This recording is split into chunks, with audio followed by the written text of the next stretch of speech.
On October 7, 2023, Hamas launched an all-out assault onto Israel. At least 3,000 rockets were launched, and Hamas paragliders flew over from the Gaza Strip and began massacring Israelis.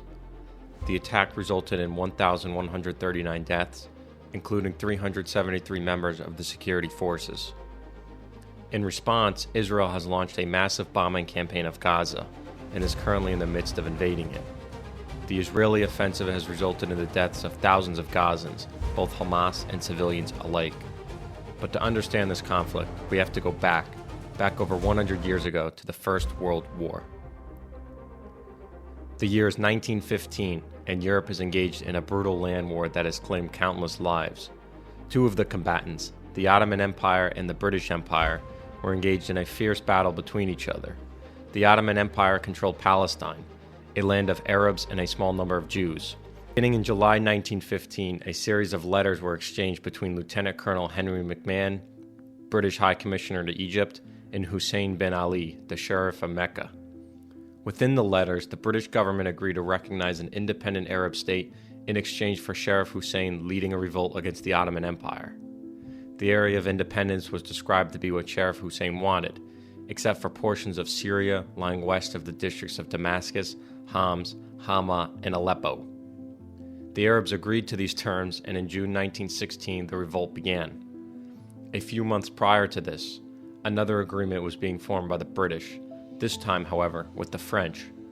Beginning in late 1915, Mark Sykes, a British diplomat, and François Picot, a French diplomat, began a correspondence that would ultimately lead to the Sykes-Picot Agreement.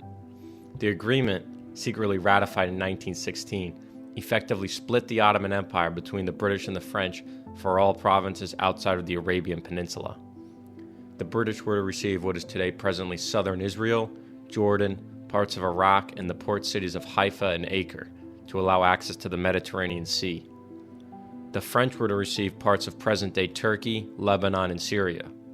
A small area of Palestine was to be made into an international zone.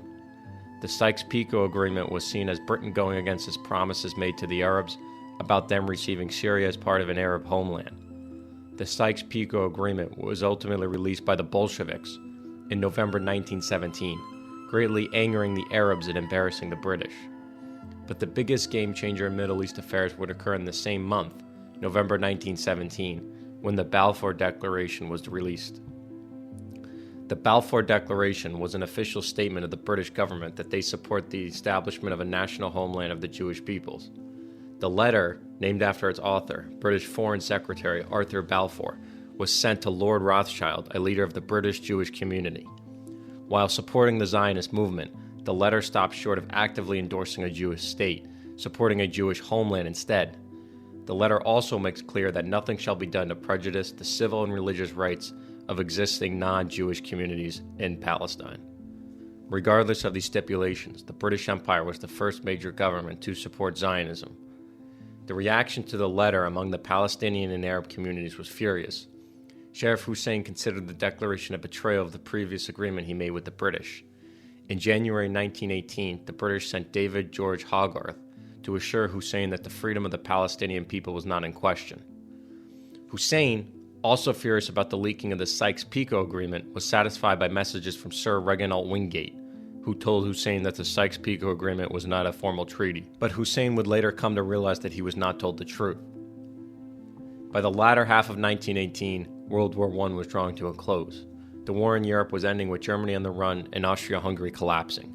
The Ottoman Empire had just been driven out of most of the Middle East, and Palestine was occupied by the British. On November 11, 1918, hostilities ceased with the signing of the armistice. About 7 months later, the Treaty of Versailles was signed, which set the terms and boundaries of the end of the war. Sheriff Hussein refused to sign the treaty due to the British and French gaining mandates in Syria, Iraq, and Palestine. The Sykes-Picot Agreement was intact, and the British and French did split up large parts of the Middle East. Sheriff Hussein's refusal to sign the treaty and other problems led to the British refusing to continue to subsidize him in 1920. Various disputes continued, and in 1924 the British withdrew backing to Hussein and backed Ibn Saud, who proceeded to conquer Hussein's kingdom. Throughout the 1920s, Jewish immigrants began arriving in Palestine in large numbers. Some 90,000 Jewish immigrants arrived between 1919 and 1926, Arabs living in Palestine were not happy with this, and relations between the two communities soured and tensions soared. These tensions culminated in riots such as the Jaffa riots, 1929 Palestinian riots, and the 1936-39 Arab Revolt. These riots resulted in a large-scale killing of Jews in Palestine. The British responded to this violence by trying to create a two-state solution during the 1937 Peel Commission. The Arabs rejected this proposed plan. In 1939, the British issued the White Paper, which sought to establish a one-state solution, a government jointly by Jews and Arabs, and a quota to limit Jewish immigration into Palestine. But illegal Jewish immigration still continued. In 1939, World War II kicked off. The Germans began their blitzkrieg across Europe and conquered large swaths of it. During and immediately prior to World War II, ties were made between the Nazis and the Arab leadership in Palestine.